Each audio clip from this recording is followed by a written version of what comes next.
Oh man, good old George Carlin. I feel like George Carlin, he was one of my favorite comedians. He was such a man of his own world, one of a kind, really.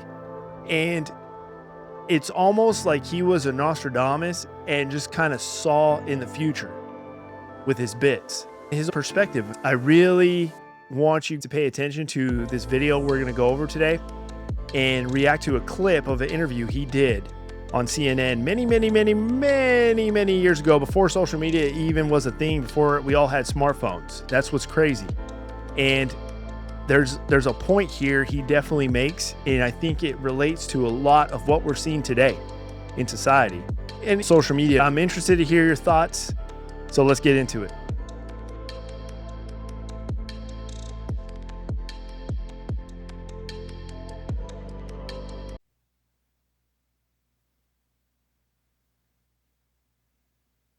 Years, I began to develop a different comic voice and a different perspective. Comedy, stand-up comedy is a low art. It's a vulgar art. It's an art of the people. It's not. But it's an art. But it is an art. It has to do with interpreting the world as you see it, and then writing something, and then delivering it verbally. So he makes a lot of sense there. Interpreting the world as you see it and then turning it into a comedy bit. That's literally what he's known for. And that's something I've always respected about him, because he always said it how it is and he developed his own outcome. At this point, you identify the humans, which he's going to touch here in a bit, but we're all humans. We all got a cool story. We're all individuals. That's a very important aspect. And it is an art. Comedy is an art. A position for myself as an artist. I sort of gave up on the human race and gave up on the American dream and culture and nation, and decided that I didn't care about the outcome.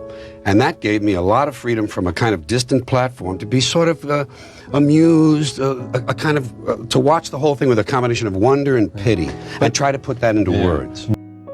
That's pretty awesome. Basically, you're just kind of observing it. And you know, we're right, you have your own opinion on the way the outcome should be, but don't dwell on the fact that it's outside of your control. All you can do is sit back for the entertainment. And that's literally his approach. And if you listen to his comedy, and I encourage you guys, look up some of his bits, he shares a whole insight on his bits where he's very raw and real. It's almost like he understands the human race, where he knows what the outcome's going to be. And he's just in it for the entertainment now. He's going to sit back with the popcorn and just watch it unfold. Not caring about the outcome. What do you mean by that? Not having an emotional stake in whether this experiment with human beings works. I really don't care. I love people. Not having an emotional stake, guys. Right now, we're in a time where social media literally feeds off emotional stake. The algorithm literally functions off you feeling some kind of emotional approach or appeal to whatever you see as you're scrolling. And that's what feeds the algorithm and keeps it going. The outcome, we're seeing it now. It's not what we wanted. That's for sure. People are just wonderful as individuals. You see the whole universe in their eyes if you look carefully. But as soon as they begin to group, as soon as they begin to clot, when there are 5 of them or 10, or even groups as small as 2, they begin to change. They sacrifice the beauty of the individual for the sake of the group. I decided it was all under the control of groups now, whether it's business, real or what. I would distance myself from wishing for a good outcome. Let it do what it's going to do, and I'll enjoy it as an entertainment. And I'll reflect on what it is on its own. And I'll enjoy. Man, he nailed it right there. It's literally all in control of the group now. As individuals, as humans, we are amazing people. The human race is amazing. Look at where we started. Look at all that we've accomplished. But now we've lost that touch. And I feel strongly that we are now under the control of groups, whether, like he said, it's a political one, a movement, whatever. Literally, these groups now control it all and take the human factor out, the individual. He makes a lot of sense. And I believe the same thing. As humans and as individuals, beautiful people, amazing stories, amazing upbringing, knowledge, skill sets, so much to offer to just grow and expand on. But we lost that touch. And now we're under control of the groups. So now his idea is pretty fascinating here. Enjoy it for the entertainment. There's a little bit of a sick part in this too. Yeah. I root for the big comet. I root for the big asteroid to come and make things right. That's the way I put it. Stir things up. Yes, to get us back where we were before the first one came and knocked out these dinosaurs. At this point, just sit back, focus on what you can control. Other than that, don't wear that anxiety. Don't wear the stress. It's already, just sit back and just wait for that asteroid to come and just end it all. Just sit back. Watch it burn at this point. And that's his approach, and I respect that. I definitely respect it. So there you have it.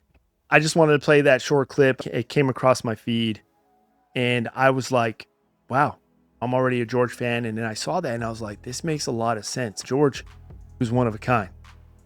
And touched me because that's what's going on now. That's literally what's going on. I see it every day.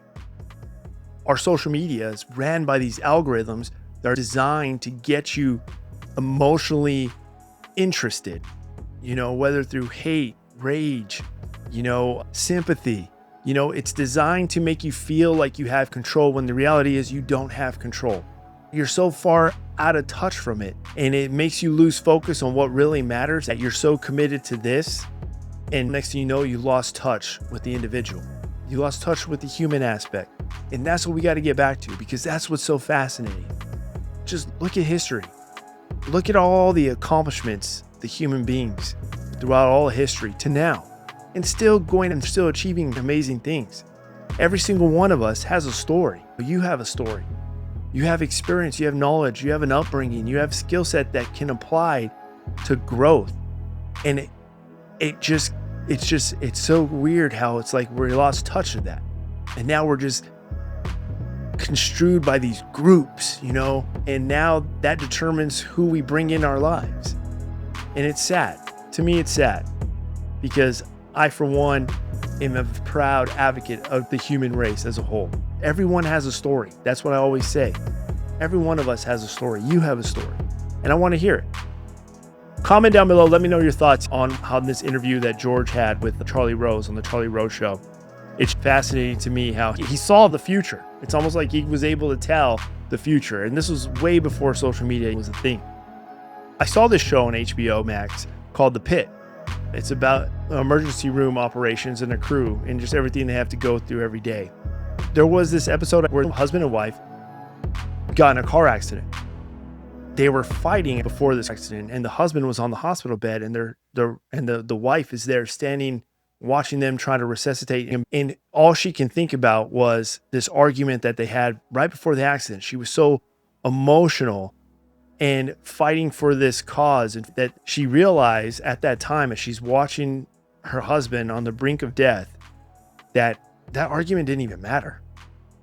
What matters is right there on that hospital bed. And this could be the last things, the last words you said to him was an argument. And that hit me. But it doesn't end there. She ends up realizing she has internal bleeding, passes out, and now she's fighting for her life. He comes back. They bring him back, and he's wondering where his wife's at. They're trying to resuscitate her. She had suffered from internal bleeding. He said, we had an argument, and I don't want that argument to be the last thing that I got to say to my wife before I might lose her. She was my life. And he had a nurse pull out a camera and record a video message just in case something were to happen to him. He wanted to record this message, and he said, I am sorry, and that I love you, and all that I thought mattered didn't even matter. And it sucks that it took an incident like that for him to come to that reality. And that hit me because I see it now. What happened in Minnesota, those innocent civilians who have now lost their life for something that I wonder, I see so many people just emotionally in tune, like you're no longer a child, doesn't have a parent now. The rest of this long promising lifeline that you had with goals you want to accomplish, now they're done. Because you were so committed and emotionally in tune to this group that you just felt the urge to put yourself in an elevated risk situation.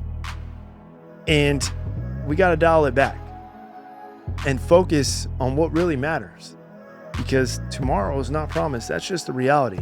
Something could happen to any one of us. And I want to make sure that what I did now, that's what matters. What I can control is what matters.